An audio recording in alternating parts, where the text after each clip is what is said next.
jurisdicciones. Y eso hay un artículo especial de nuestra Constitución. La segunda, que es de orden funcional y de idoneidad, tiene su basamento constitucional en el artículo 45 de nuestra propia Constitución.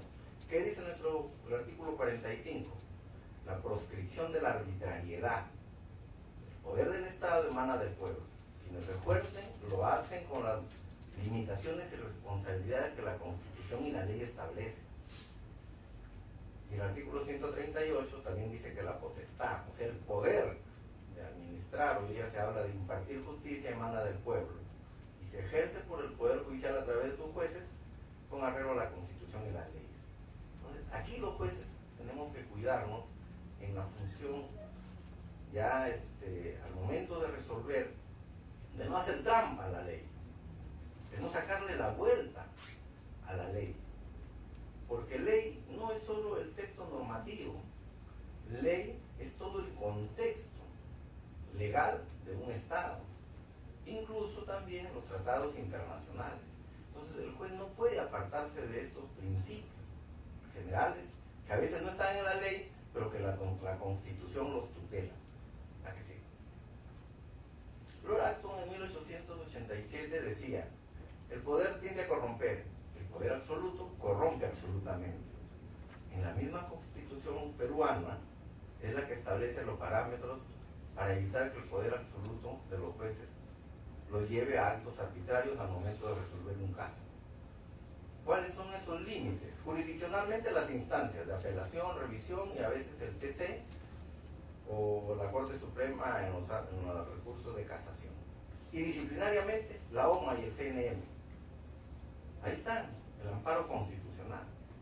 Entonces, la OMA y el CNM ingresa a analizar las resoluciones del juez, no por lo que decide jurisdiccionalmente en su criterio, sino porque a veces, como vamos a ver más adelante, esta resolución no resiste un análisis de mínima lógica, de un mínimo análisis de coherencia.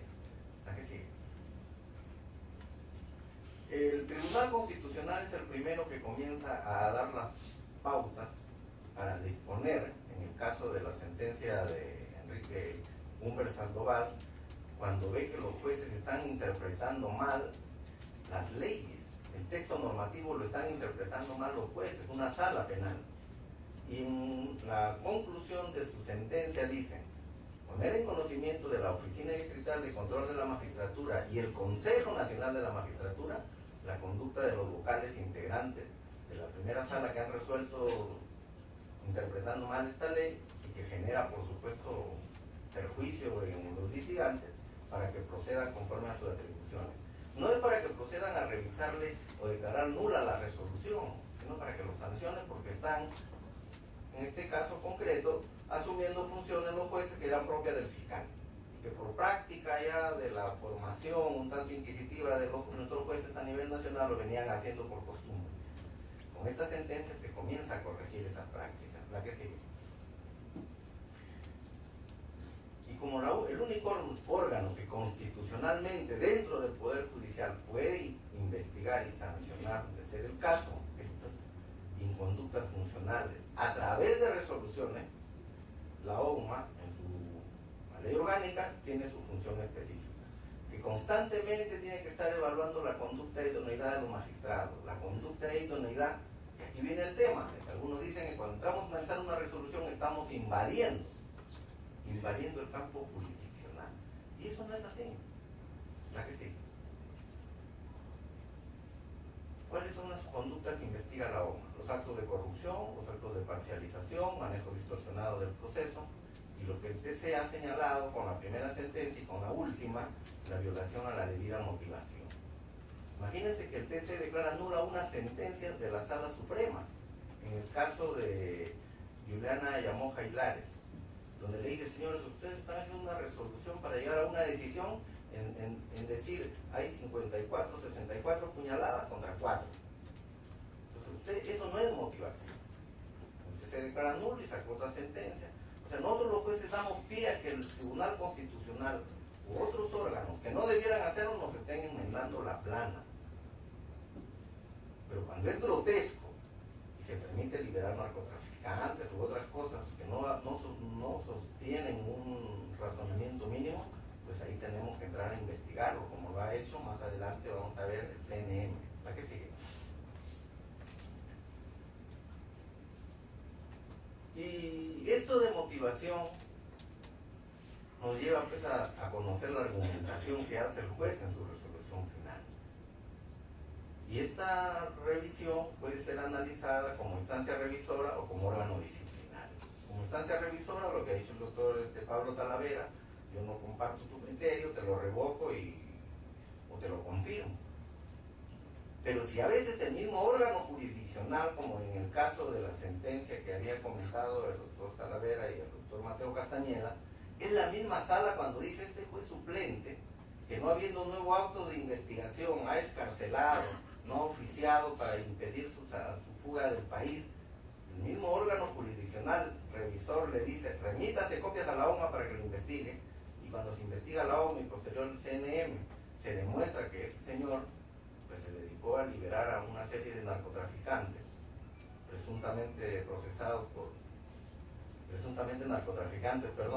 procesados por macro comercialización de droga. Entonces hay que necesariamente entrar a analizar esto, ¿no? ¿Cuál es el límite? Entonces decimos, cuando no soporta la resolución un mínimo análisis de test de racionalidad y razonabilidad, o cuando contraviene el precedente del TC. Aquí los órganos disciplinarios, sea la OMA o el CNM, tenemos que comenzar a trabajar para dominar las técnicas de la interpretación de la ley. ¿Por qué? Porque los jueces, lógico, nadie puede interferir en sus funciones, pero los jueces en su vida de jueces van a encontrar que hay tres tipos de casos, como dicen los doctrinarios. Los casos fáciles, donde no hay mayor análisis que hacer y se hace simplemente una inferencia, ¿no? Los casos difíciles, lo que decía el doctor Talavera, donde hay que hacer un análisis. De repente hay un vacío de la ley, hay una ambigüedad, entonces el juez tiene que crear derecho. Y si el juez resuelve con coherencia estos casos difíciles, no tiene sentido que ese órgano disciplinario entre a investigar estos casos, por más quejas que le pongan, porque está haciendo justicia, está resolviendo dentro de los parámetros abiertos que le da la Constitución y la ley. Y hay unos casos que también algunos le llaman los casos dramáticos, ¿no? Ejemplo, ponemos ahí el juez que sentencia absolviendo cuando anteriormente se había llamado a lectura de sentencia y se frustró hasta por varias oportunidades. Un juez suplente, pese a que el juez que estaba llamando para leerle la sentencia en 4 oportunidades no viene, le fija fecha para abril, pero este juez suplente está hasta marzo nomás. Deja sin efecto la fecha de lectura de sentencia para abril, la fija para, el petitorio se lo hace en el 25, lo fija para el 28, y ese mismo en el día de la lectura de sentencia, lejos de expedir una sentencia condenatoria como se supone debería ser, lo absuelve. Pero lo grave aquí no está ese criterio, sino la forma como procede el juez. Nosotros como jueces sabemos que el juez, que como suplente entra a un nuevo proceso, tiene primero que abocarse al proceso. El expediente se aboca, notifica a las partes porque pueden recusarlo, pueden cuestionarlo. Este juez no hizo eso. Entonces todas esas cosas, si nosotros las engarzamos, nos lleva a la conclusión que este juez violó el principio de imparcialidad. Esta resolución anoche ha sido colgada en la página web del CNM, la hemos analizado y me parece que está bien. Ahí no se está violando bajo ningún momento el criterio jurisdiccional del juez. ¿Verdad que sí? Tratándose de la aplicación del artículo 135, hay dos situaciones. Coincido con el doctor Talavera en que hay casos pues, verdaderamente aberrantes también. En Lima, como lo pongo ahí, es el mayor caso, ¿no? La mayoría en Lima por el turno. Un juez de turno se recibe 100, 200 o 300 atestados con denunciados físicamente detenidos. Entonces los jueces, ¿qué hacen? Para evitarse problemas, dan detención y que después el nuevo juez ya le dé. Aparte de ser una falta de responsabilidad de ese juez, ¿qué va a motivar? De que el juez que va a conocer el caso ya en forma definitiva encuentra pues que de repente no debe darse un mandato de detención, se trata de un hecho que por la pena no pasa por 4 años, entonces es de oficio, debe variarlo. Y en esos casos yo considero y coincido con el doctor